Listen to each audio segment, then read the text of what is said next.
Buenos días, el día de hoy les vamos a mostrar cómo hacer una celda de combustible microbiana.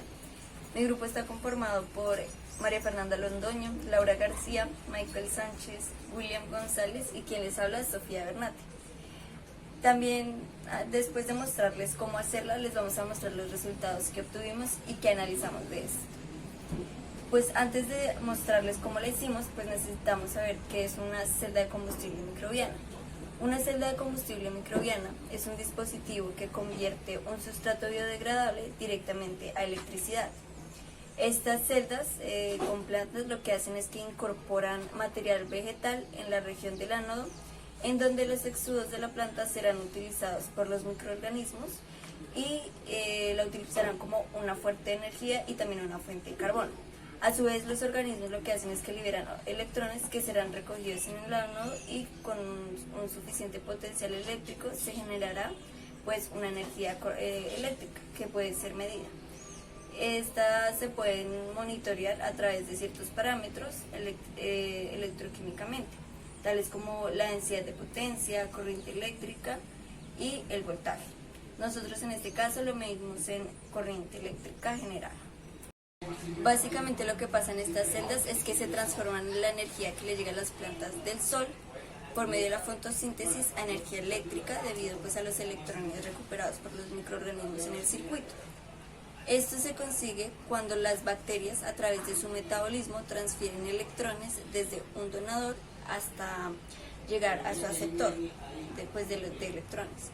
En una celda de combustible microbiana, las bacterias no transfieren directamente los electrones producidos a su aceptor terminal, sino que estos son desviados hacia el ánodo.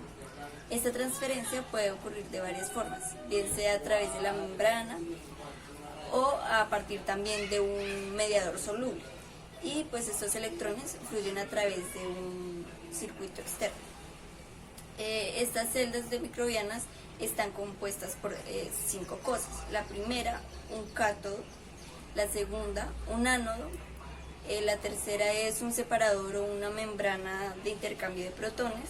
La cuarta es un circuito externo y la quinta pues una planta con raíces. En este caso utilizamos una planta de tomate y un nopal. A continuación, mi compañera les va a explicar cómo nosotros realizamos una celda de combustible microbiano. Bueno, explicarles los materiales utilizados para la creación de nuestra celda. Como primero, pues tenemos la planta. En nuestro grupo pues se crearon 5 tipos de planta diferentes. La primera de ellas es la isora. Esta fue hecha con suelo de jardín. También tenemos la nopal, también utilizamos suelo de jardín. Tenemos 2 tipos de plantas de tomate, una fue diseñada con suelo agrícola y otra con suelo de jardín.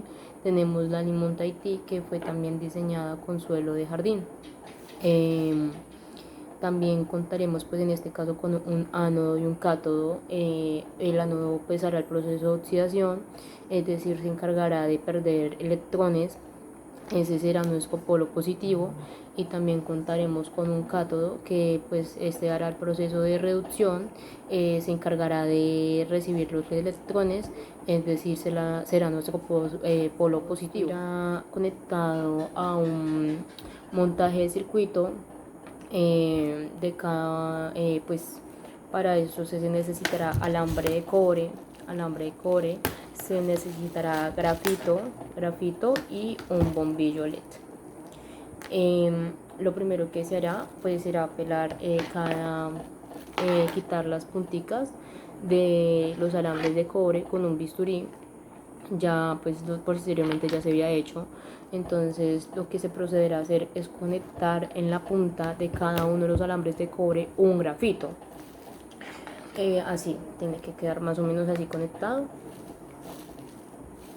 Después se procederá a insertar el grafito con el alambre, con uno de los extremos del alambre.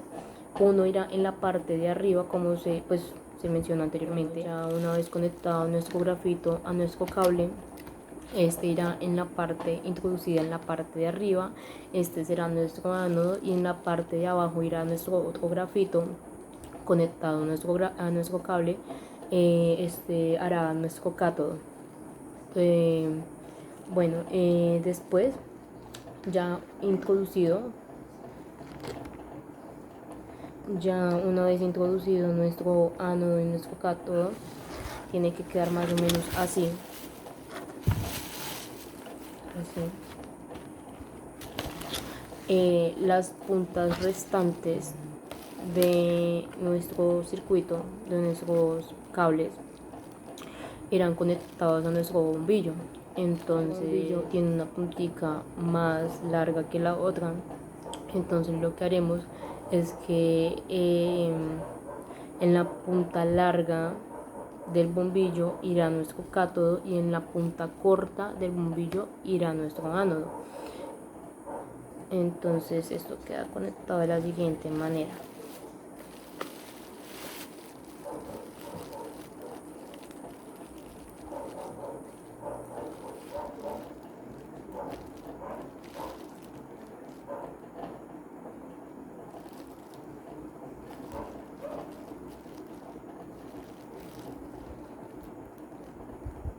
Y tiene que quedar así.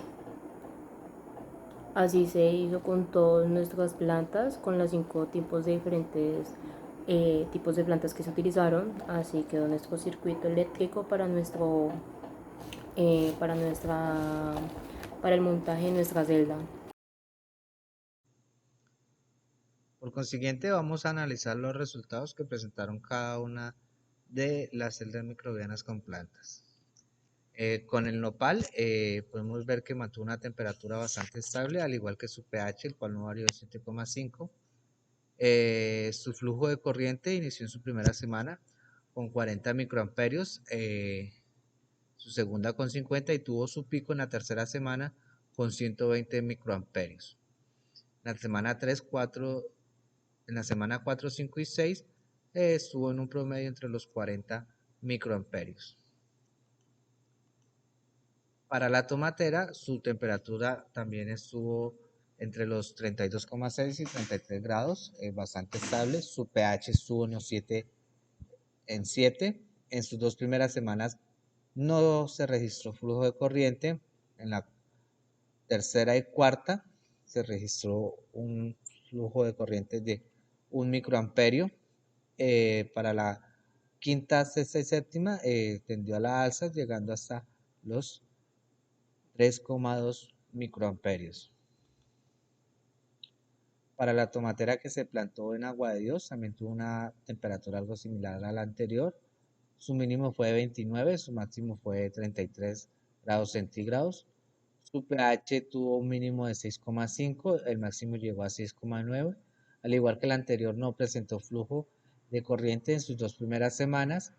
En la tercera registró 3 microamperios, en la cuarta bajó a 1, volvió a 3 en la quinta y tuvo su máximo en la sexta semana con 4,7 microamperios. La coral, al igual que las anteriores, también tuvo una temperatura entre los 30 grados, su mínimo fue de 30, su máximo fue de 32. El pH sí varió un poco, este fue un poco más ácido que los anteriores, a excepción de su tercera semana, donde registró un pH de 6. En su primera semana marcó 0,04 voltios, tuvo un pico en la tercera y en la sexta semana de 0,057 voltios. Por último, el limón Tahití presentó las temperaturas más bajas, teniendo un mínimo de 22 grados en la cuarta semana y un máximo en sus primeras semanas de 26 grados centígrados. Su pH estuvo neutro, entre los 6,2 y 6,8 grados centígrados. No registró flujo en sus 2 primeras semanas, pero a partir de la semana registró 4,5, teniendo su máximo en la sexta semana, donde alcanzó 6,041166 voltios. Podemos ver la relación de temperatura, donde todos estuvieron un poco similar, a excepción del limón Tahití, el cual presentó las temperaturas más bajas. En el pH podemos observar que el nopal fue el que registró el pH más alto y la coral de jardín presentó el pH más bajo de todos. Ahora la eficiencia en el flujo de corriente, la mayor la tuvo el limón Tahití, seguida por la coral de jardín, con un rendimiento un poco bajo. También tenemos al nopal y las tomateras presentaron el menor flujo de corriente. Según los datos obtenidos, se analiza el comportamiento de variables como pH y temperatura. Esto de los distintos suelos que se usaron para realizar cada una de las cámaras. Y nos damos cuenta que algunas de las combinaciones específicas entre estos factores pueden incidir en el desempeño eléctrico de la celda de combustión microbiana. Una disminución del pH en el sistema ocasionaría una inhibición en la actividad enzimática o, en otras palabras, disminuiría drásticamente la actividad bacteriana. Y esto afectaría la transferencia de protones hacia el cátodo, lo que es un factor clave para determinar la eficiencia de reducción de oxígeno. Por otra parte, también se analizó que la presencia de sustratos salinos en el suelo mejora la conectividad y la resistencia interna del sistema, pero también afectaría el proceso metabólico de la célula. Un aspecto a tener en cuenta es que en ecología se realizaron 4 celdas, las cuales fueron 2 de tipo C3 y 2 de tipo K. De estas se tomaron 1 de cada especie para que recibieran el sol directamente y las otras no. De esto se pudo evidenciar que las plantas que estaban expuestas al sol presentaron más raíces, lo cual se puede explicar que debido a que gran parte de la energía que obtiene la planta mediante la fotosíntesis se destina al aumento de las raíces.